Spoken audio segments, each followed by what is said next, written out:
Criança é como um imã. Atrai o nosso olhar. Não cansamos de observar e é quase inevitável a pergunta: com quem da família ela se parece mais? A Sara é parecida com a minha mãe, né? A Ana é a cara da mãe, não é verdade? E o Ageu mais ou menos o pai, não é? A personalidade, o temperamento é bem parecido com o pai. Mas fisicamente eu acho que é mais comigo mesmo. Eu acho que tem um pouquinho dos dois. Assim, acho que daqui pra cima é o pai, daqui pra baixo é a mãe. Parece muito meu sogro. O formato do rosto quadrado, assim, é muito parecido.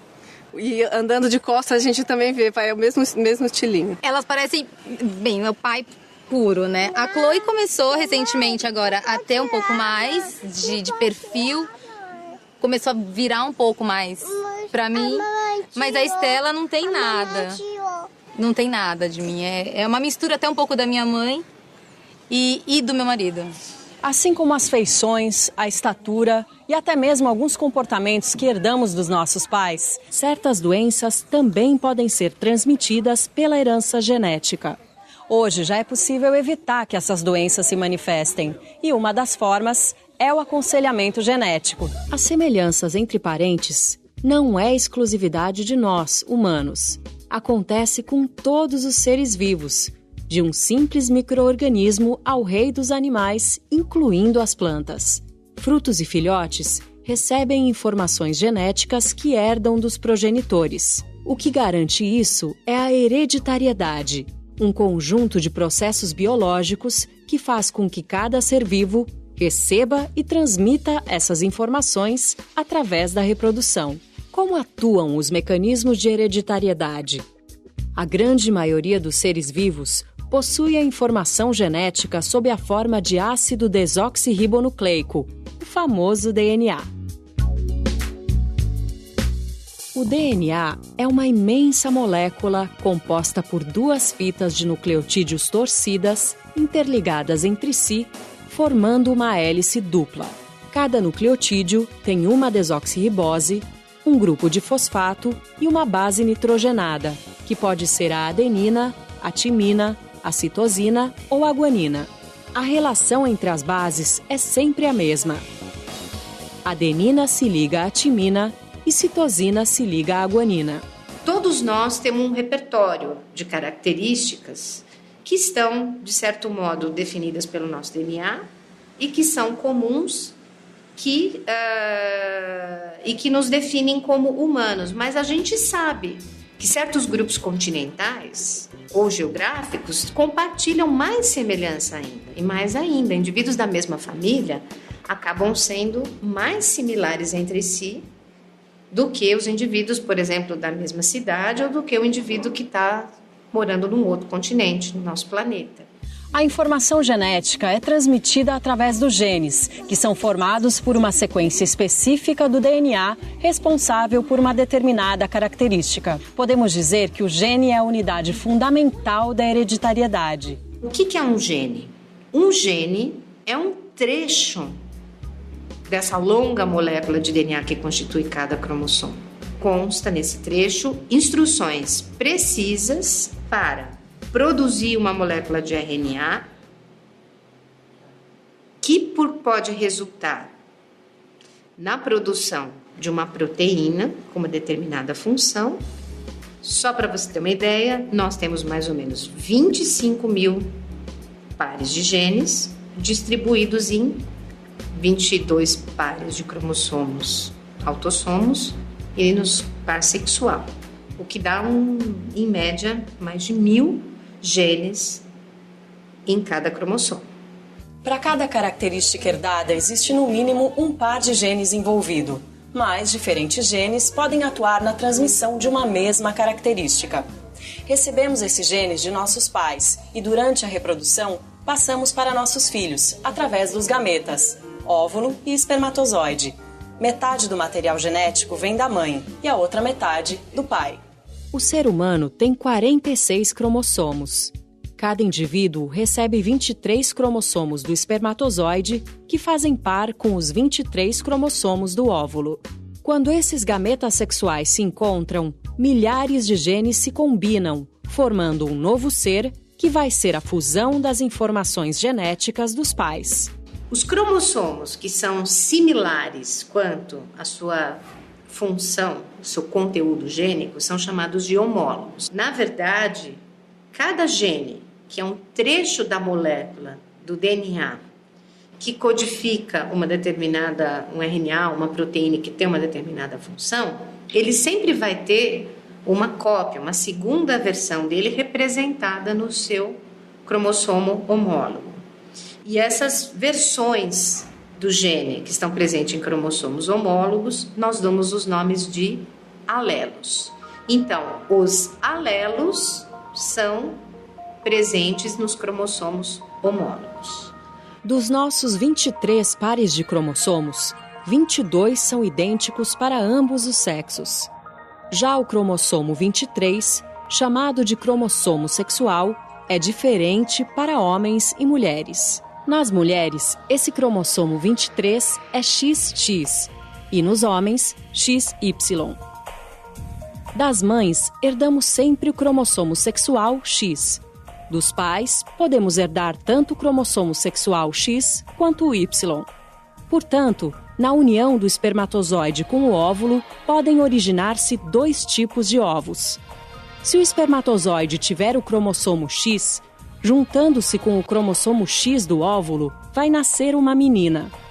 Se o espermatozoide tiver o cromossomo Y, com o cromossomo X da mãe, vai nascer um menino. Ou seja, o sexo do bebê depende do cromossomo que vem do pai.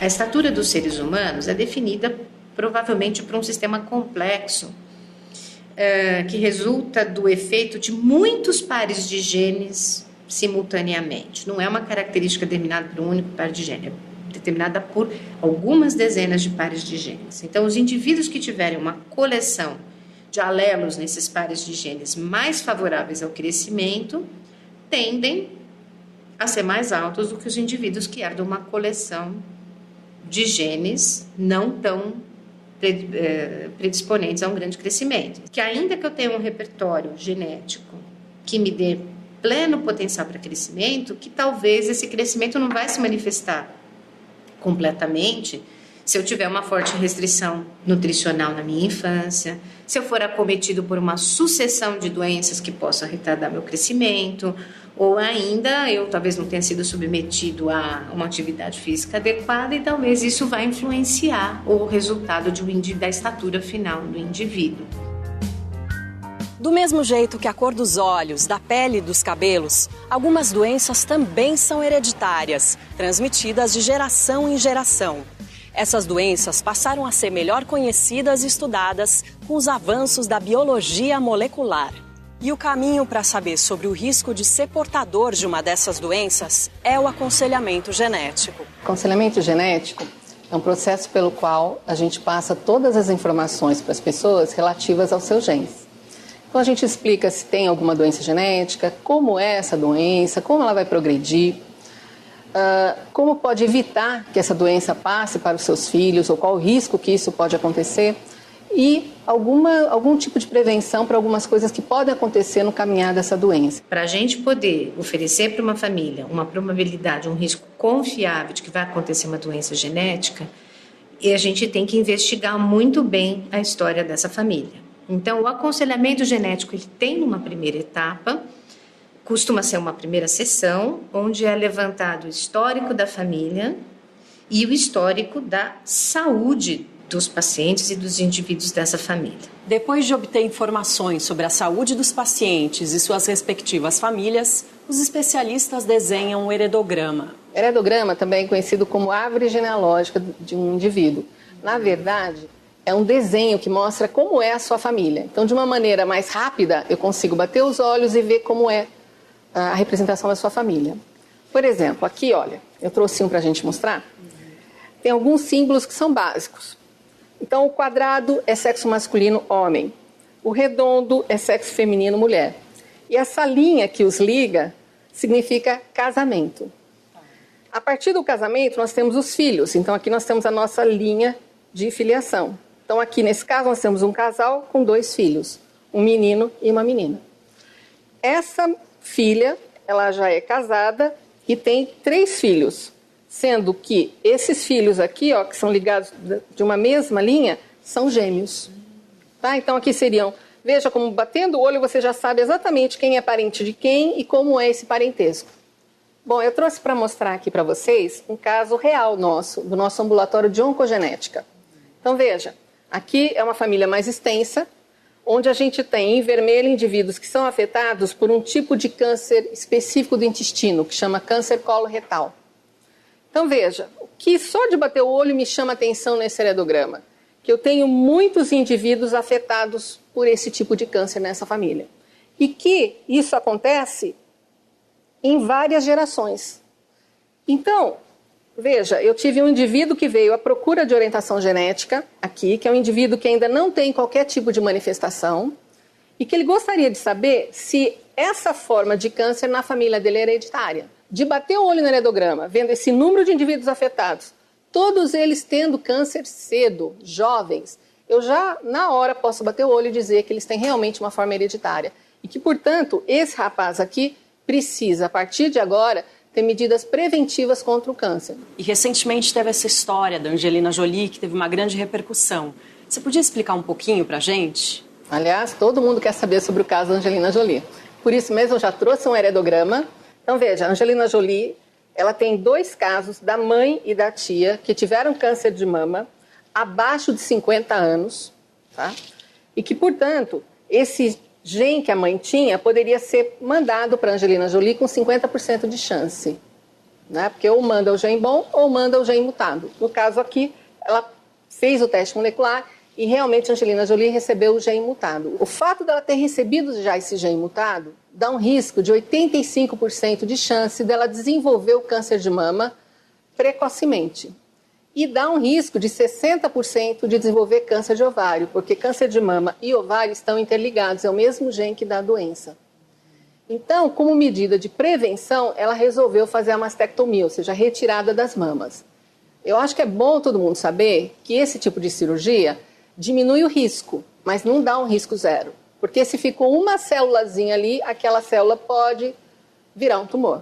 O serviço de aconselhamento genético ainda não está totalmente implementado no Sistema Único de Saúde, mas o SUS ainda é o caminho de entrada para uma família que necessite desse serviço.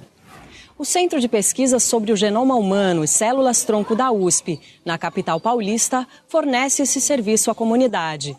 A Unicamp, em Campinas, também oferece aconselhamento genético aos pacientes do SUS. O primeiro passo é entender o que é o aconselhamento genético, saber que é um direito de todos os que precisam e ir atrás se necessário. Conhecimento também é cidadania. Bons estudos!